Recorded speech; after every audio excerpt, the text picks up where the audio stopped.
You were wonderful. Oh, thank you so And much. next time you can teach the class. Okay. Our next teller is a very special man.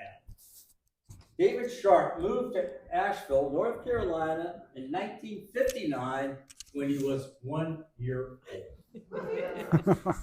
This is really cool. He's a stilt walker, a mime, and a storyteller as well. David has been performing for 40 years, telling stories deeply influenced by living in the Appalachian Mountains and New England. He loves to tell stories of earth wisdom and stories from the heart, but this is very, very, very special. David is a protege of dear beloved Gwenda Ledbetter. If you don't know Gwenda, then you do not know storytelling in Asheville. Gwenda passed away this year. I think she was 91, 96. Three. I thought 95, but She was in her mid-90s. Five. Five. And David She was was brought up in storytelling because of Gwenda. So tonight, I want you to give a big hand to my friend, David Sharpe.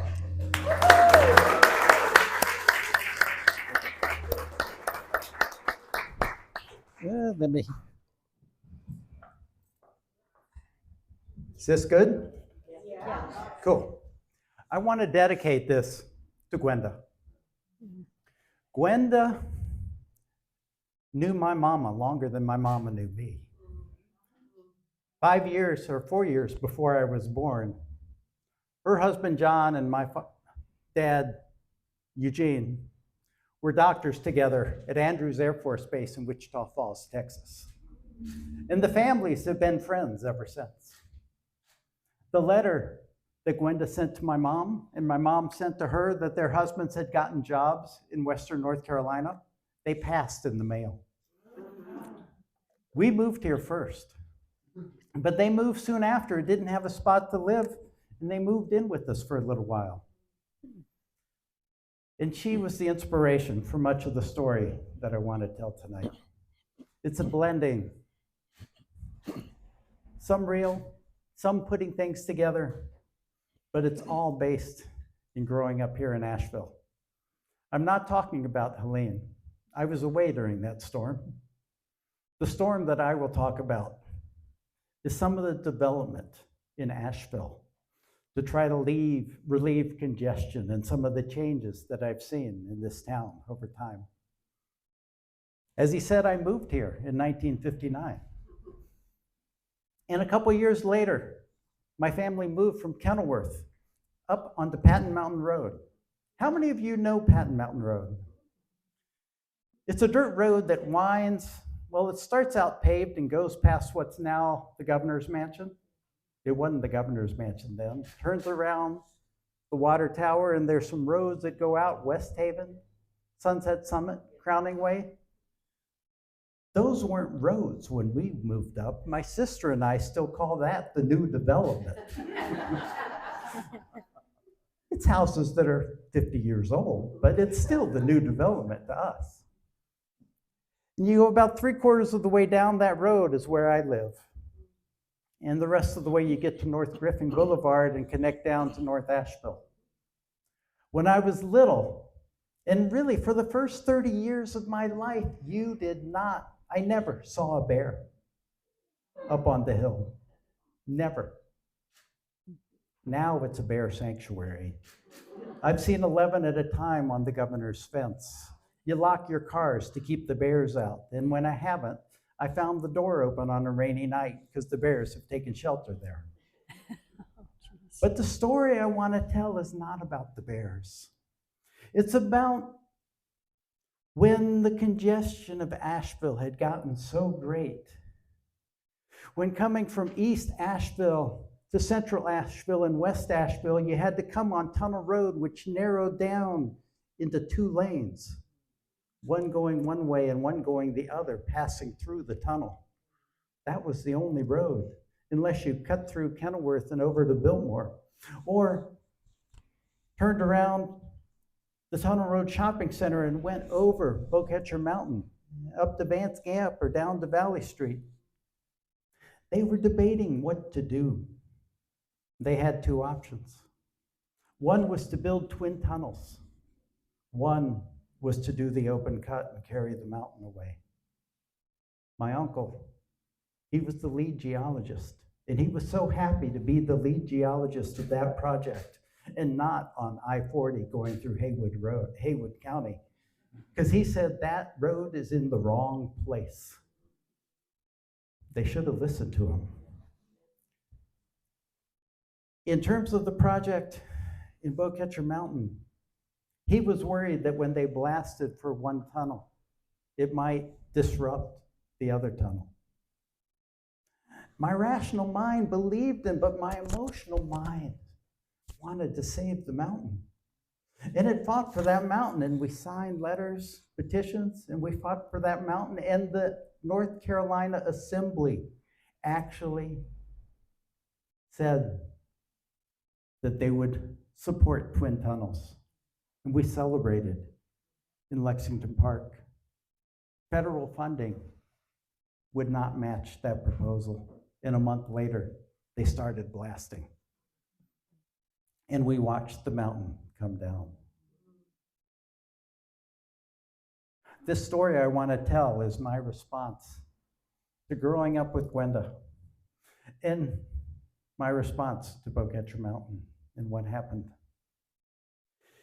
In the spring, when the winds begin to blow and the procession of the flowers starts to march, the bloodroot, the trillium, the lady slippers, the mountain laurel, my thoughts go back to that cabin in the woods where Sheila will be waiting with her red hair blowing in the wind. Sheila was a teacher, an inspiration, a storyteller, a spirit of the woods. She grew up at the mountains, and she invited children into her home, and she took us on adventures. She taught us about the woods, and always there was a story. One day, she took us into her secret spot under the giant tulip poplar tree. The night before, she had taken trimmings of her red hair on the ground, and we watched as a male cardinal came and took that hair and made its nest, wove it into its nest. And she told us the story of how the birds got their feathers. One day she took us to where the pileated woodpecker had made its nest, and the mama and its two babies poked out with the square-holed nest. She told us how when you hear the woodpecker tap, tap, tap, tap, tapping, it's the papaze tapping on your heart, saying, open up, open up. She told us the story of Saldaji, the mud turtle who dove down to the bottom of the ocean and brought up a handful of mud. He was gone for almost a month. And when he came up, he floated and it died. But in his hand, he had that ball of mud from which the world was made, put on his back, and it spread out into Turtle Island where we lived, and there was room for the children to play and the people to live. She taught us to respect our elders. She taught us that all the creation stories are true. And in the fall of the year, when the color was in the sky and on the leaves, she loved to catch leaves, and she taught us how to catch leaves. You don't just reach out and grab them. You watch them. You learn to dance. You learn to move with the leaf until you can run around and settle underneath and let it fall into your hands. You dance with the leaf and go where it wants to go. And she taught us that for every leaf you catch, when you drop it over your shoulder, you get a week of good luck. So don't be surprised if you see a 67-year-old man on Patton Mountain Road running around dancing, chasing after the leaves. And she taught us the story of why the leaves fall. I went to visit her every Christmas break, right after we got out, and it was in the 8th grade. I went up that afternoon, and she seemed a little anxious and troubled. And she said, you need to get Brian and Amy and all of you who come to visit me, meet me where the trees grow up together. Their roots grow underneath in the branches, and they frame the doorway that marks the path that goes up the hill where the tree and the spring are. Bring a candle for each of you. So the next day on solstice, we met her in the afternoon. We had permission to stay out after dark. And as the light was fading, with our flashlights, we walked up the hill. We walked in silence. We ducked under that tree that reached up like the palm of a hand, the fingers reaching out. And we ducked under around to that spring. We put the candles down, lit the candles. She unfolded the white bundle she brought, pulled out a smudge bowl, lit it, lit the sage, and it was like giving us all a bath. And then she called in the directions, the 7 sacred directions, and pulled out a pair of scissors. She cut a lock of her hair, put it in the smudge bowl, and handed me the scissors. She didn't say a word. I knew what to do. I cut a lock of my hair, put it in the bowl, and handed the scissors around the circle. And when the hair was there, she started to tell this story of how the world long ago was polarized. So polarized into 2 camps that all the color was sucked out of the world. And there was only black and white. And they were pulling away from each other, and a great mountain of ice formed in the middle of the world. And the people were all suspicious of those that were different. But there were a few that made pilgrimages to that mountain of ice. They went there seeking a way to find connection, to bridge across that divide. And more people began to go until one day there were so many that they made a circle around that mountain of ice. And when those hands connected, it was like an electric spark that lit a flame burning inside that mountain. And that flame grew brighter. And it began to melt the mountain from the inside out.